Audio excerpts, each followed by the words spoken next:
আসসালামু আলাইকুম। আজ সোমবার 12 এপ্রিল 2021। আমন্ত্রণ জানাচ্ছি ফ্রেন্ডলি মোবাইল প্রবাস টাইম বুলেটিনে। শুরুতে জানাবো শিরোনাম। ওমানে রমজানের চাঁদ দেখা যায়নি, বুধবার থেকে প্রথম রোজা।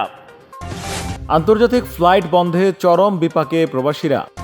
করোনার সর্বশেষ তথ্য নিয়ে ওমান সুপ্রিম কমিটির সংবাদ সম্মেলন। ওমানে বাংলাদেশি প্রবাসীদের আইন অমান্যের প্রবণতা বাড়ছে। সর্বাত্মক লকডাউনে ফ্লাইট বন্ধ সহ সরকারি বেসরকারি সব প্রতিষ্ঠান বন্ধ ঘোষণা। দেখছিলেন শিরোনাম, এবার বিস্তারিত।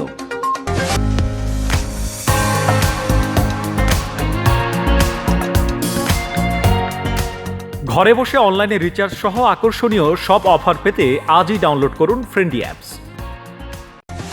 ওমানের আকাশে আজ পবিত্র রমজানের চাঁদ না দেখা যাওয়ায় আগামী 14 এপ্রিল বুধবার থেকে পয়লা রমজানের ঘোষণা দিয়েছে দেশটির ধর্ম মন্ত্রণালয়। তবে আগামীকাল থেকে সৌদি আরব সহ মধ্যপ্রাচ্যের অন্যান্য দেশে শুরু হচ্ছে পবিত্র রমজান। আজ ওমান চাঁদ দেখা কমিটির বৈঠকের এক সিদ্ধান্তে বলা হয়েছে, পবিত্র রমজান মাসের চাঁদ না দেখা যাওয়ায় আগামী 14 এপ্রিল থেকে ওমানে শুরু হবে পবিত্র রমজান। এদিকে আগামীকাল কাতারে রমজান শুরু হচ্ছে বলে জানিয়েছে কাতার ভিত্তিক সংবাদ মাধ্যম আল জাজিরা। আজ রাতে শুরু হচ্ছে তারাবির নামাজ এবং শেষ রাতে সাহারি খেয়ে রোজা শুরু করবেন বিশ্বের বিভিন্ন দেশের ধর্মপ্রাণ মুসলমান। সংযুক্ত আরব আমিরাতের ইংরেজি দৈনিক খালিজ টাইমসের এক প্রতিবেদনে জানানো হয়েছে, সৌদি আরবে চাঁদ দেখা কমিটির সিদ্ধান্ত অনুযায়ী মঙ্গলবার থেকে শুরু হচ্ছে পবিত্র রমজান মাস।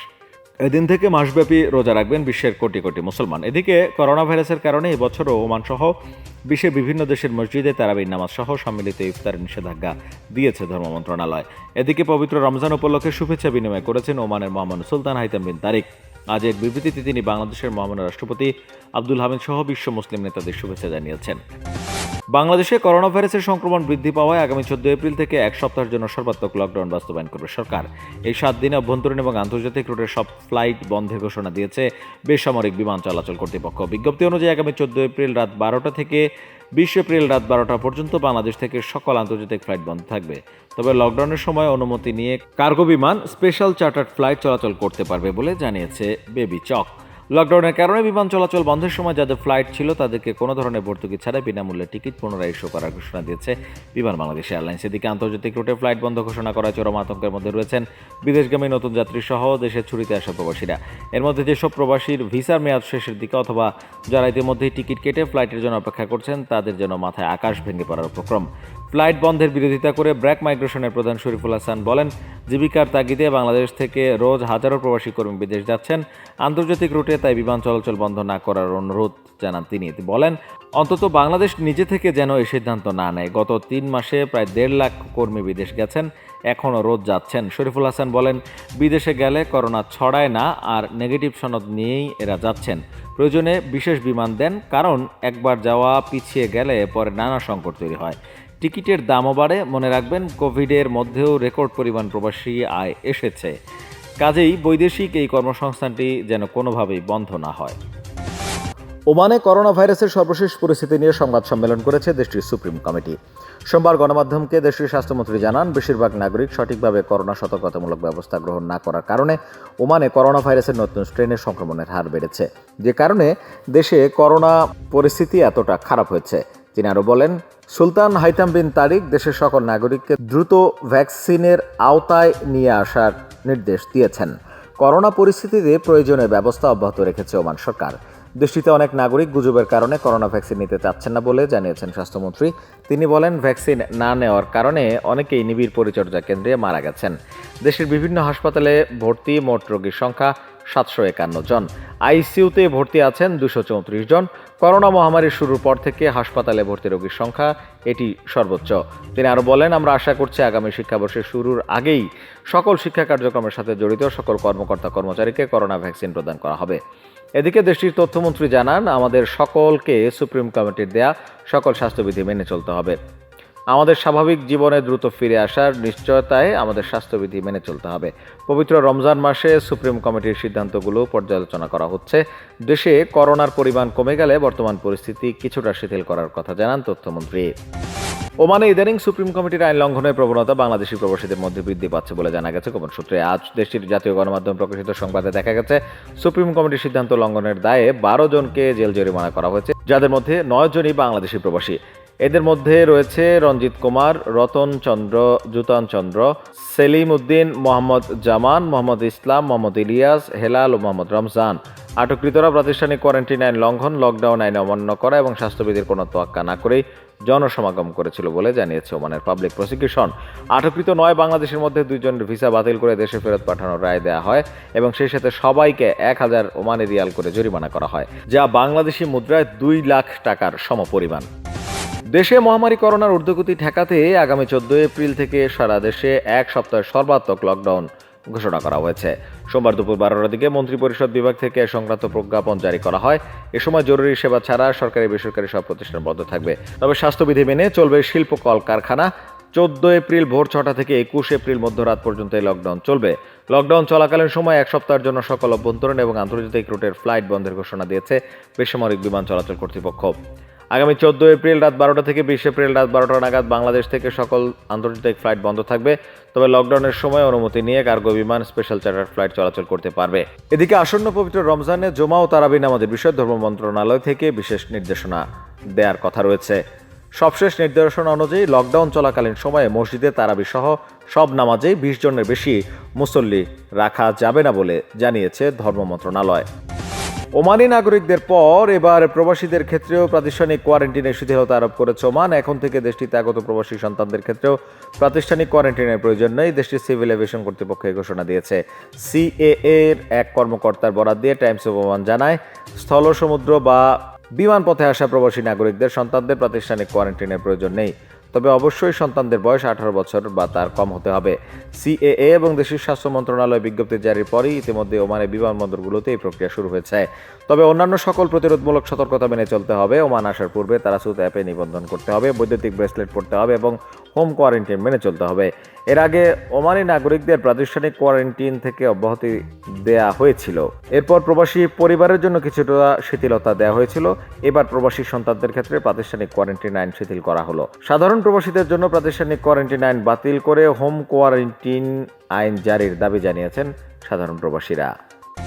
করোনার নতুন ঢেউয়ে বিপর্যস্ত গোটা ওমান। প্রতিদিন লাফিয়ে লাফিয়ে বাড়ছে আক্রান্ত এবং মৃতের সংখ্যা। করোনার লাগাম টানতে হিমশিম খাচ্ছে দেশটির স্থানীয় প্রশাসন। দেশটিতে করোনা সংক্রমণ ঊর্ধ্বমুখী হওয়াতে নতুন নতুন সিদ্ধান্ত নিচ্ছে ওমানের সুপ্রিম কমিটি।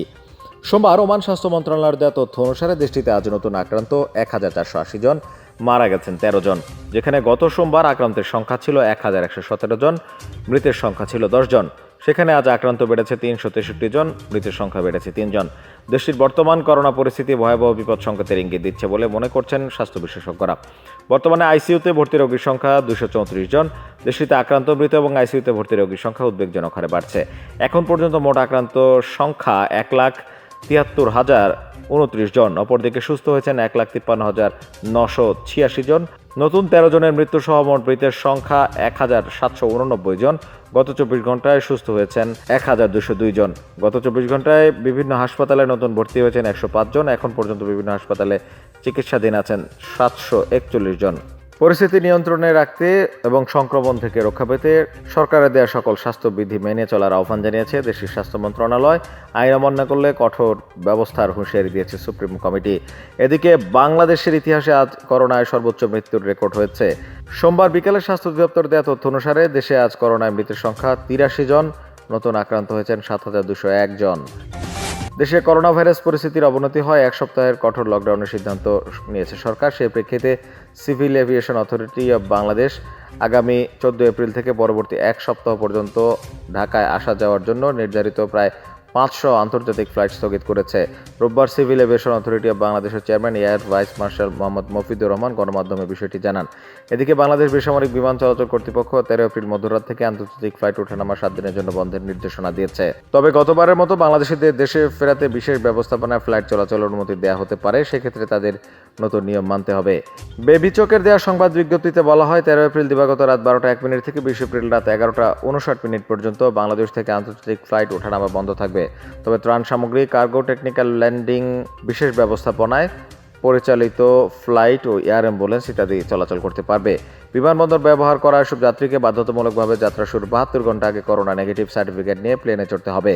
এ সময়ের মধ্যে বিশেষ ব্যবস্থাপনায় পরিচালিত চার্টার্ড ফ্লাইটে আগতদের সরকার নির্ধারিত হোটেলগুলোতে নিজ খরচে 14 দিন বাধ্যতামূলকভাবে প্রাতিষ্ঠানিক কোয়ারেন্টাইনে থাকতে হবে। ওমানে ভয়াবহ পরিস্থিতি বিরাজ করছে মহামারী করোনায়। বর্তমানে করোনা পরিস্থিতিতে লাফিয়ে লাফিয়ে বাড়ছে আইসিইউতে ভর্তি রোগীর সংখ্যা। ইতিমধ্যেই দেশটির বেশিরভাগ হাসপাতালে আইসিইউ শয্যা পরিপূর্ণ হয়ে গেছে। কোথাও খালি নেই আইসিইউর বেড। দেশটির রয়্যাল হাসপাতালে ধারণ ক্ষমতার চেয়ে বেশি রোগী ভর্তি রয়েছে আইসিইউতে। এছাড়াও খালি নেই দেশটির সুলতান কাবুস বিশ্ববিদ্যালয় হাসপাতাল, সালালার সুলতান কাবুস হাসপাতাল এবং খাসাব হাসপাতালও।